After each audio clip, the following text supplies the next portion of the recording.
ಚಾಮರಾಜ ಕ್ಷೇತ್ರ ಟಿಕೆಟ್ ವಿಚಾರಕ್ಕೆ ಸಂಬಂಧಪಟ್ಟಂಗೆ ಮಾಜಿ ಸಂಸದರು ಮತ್ತೆ ಮಾಜಿ ಶಾಸಕರ ನಡುವೆ ವಾಕ್ ಸಮರಸ. ನಿಮ್ಗೇನ್ ಅನ್ಸುತ್ತೆ? ಇದು ಭಾಳ ತಪ್ಪನ್ಸುತ್ತೆ. ಇದು ನಾವು ಭಾಳ ಅರ್ಲಿ ನಾವು ಈ ಡಿಸ್ಕಷನ್ ಬಗ್ಗೆ ಮಾತಾಡೋದು.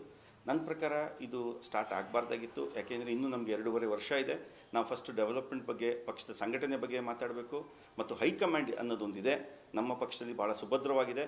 ಅದರದ್ದು ಪ್ರಕಾರ ಯಾರಿಗೆ ಟಿಕೆಟ್ ಸಿಗುತ್ತೆ ಅಂತ ಡಿಸೈಡ್ ಆಗುತ್ತೆ. ನಾವು ಸ್ವಯಂ ಘೋಷಿತವಾಗಿ ನಾವು ಅಭ್ಯರ್ಥಿ ಅಂತ ಹೇಳ್ಕೊಳ್ಳೋದು ಭಾಳ ತಪ್ಪು ಅಂತ ಹೇಳೋಕ್ಕೆ ಇಷ್ಟಪಡ್ತೀನಿ. ಬಟ್ ನೀವೊಬ್ಬರು ಆಕಾಂಕ್ಷಿ ಇದ್ದೀರಿ ಸರ್. ಹೌದು, 100%. ಈಗ ನಾನು ಒಬ್ಬ ಆಕಾಂಕ್ಷಿ, ಆದರೆ ನಾನು ಎಲ್ಲೂ ನಾನೇ ಆಕಾಂಕ್ಷಿ, ನನಗೆ ಟಿಕೆಟ್ ಸಿಗುತ್ತೆ, ನಾನು 100% ಟಿಕೆಟ್ ತರ್ತೀನಿ ಅಂತ ಎಲ್ಲೂ ನಾನು ಹೇಳ್ಕೊಳ್ಳೋಕ್ಕೆ ನನಗೆ ಶಕ್ತಿ ಇಲ್ಲ. ಯಾಕೆಂದರೆ ಪ್ರತಾಪ್ ಸಿಂಹ ಅವರಿದ್ದಾರೆ, ನಾಗೇಂದ್ರ ಅವರಿದ್ದಾರೆ, ಇನ್ನೂ ಭಾಳ ಅವರು, ನಾನು ಇದ್ದೀನಿ, ಇನ್ನೂ ಭಾಳಷ್ಟು ಜನಗಳಿದ್ದಾರೆ. ಎಲ್ಲರೂ ಆಕಾಂಕ್ಷಿಗಳೇ. ಎಲ್ಲರೂ ತಮ್ಮ ಒಂದು ಸಂಘಟನೆ ತೋರಿಸ್ಲಿ, ಪಕ್ಷಕ್ಕೆ ಮನವರಿಕೆ ಮಾಡಲಿ, ಹೈಕಮಾಂಡ್ಗೆ ಮನವರಿಕೆ ಮಾಡಲಿ. ಯಾರಿಗೆ ಸಿಗುತ್ತೆ ನೋಡೋಣ.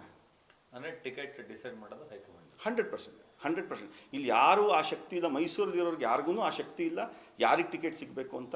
ಈಗ ಅವರು ಟಿಕೆಟ್ ಕೊಡೋ ಟೈಮಿಗೆ ಒಡೆಯರ್ ಅವ್ರನ್ನ ಕೇಳ್ತಾರೆ, ಪಕ್ಷದ ಕಾರ್ಯಕರ್ತರು ಕೇಳ್ತಾರೆ. ಈಗ ಕಾರ್ಯಕರ್ತರು ಭಾಳ ಗೊಂದಲದಿದ್ದಾರೆ.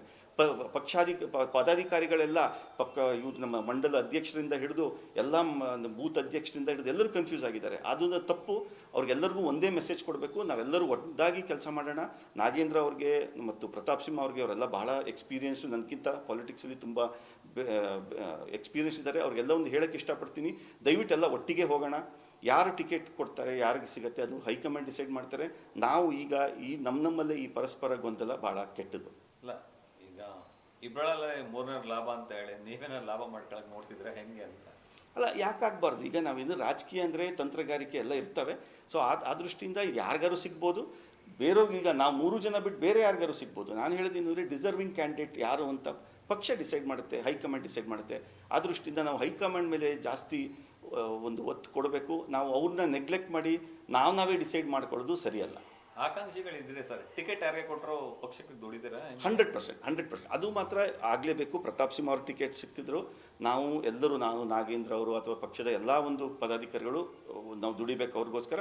ಅದು ನನಗೆ ಟಿಕೆಟ್ ಸಿಕ್ಕಿದ್ರು ಎಲ್ಲರೂ ಸೇರಿ ನನಗೆ ಕೆಲಸ ಮಾಡಬೇಕು ಅಂತ ನನ್ನ ಒಲವು. ಅದನ್ನು ಹೈಕಮಾಂಡ್ ಅದನ್ನು ತೀರ್ಮಾನ ಮಾಡುತ್ತೆ.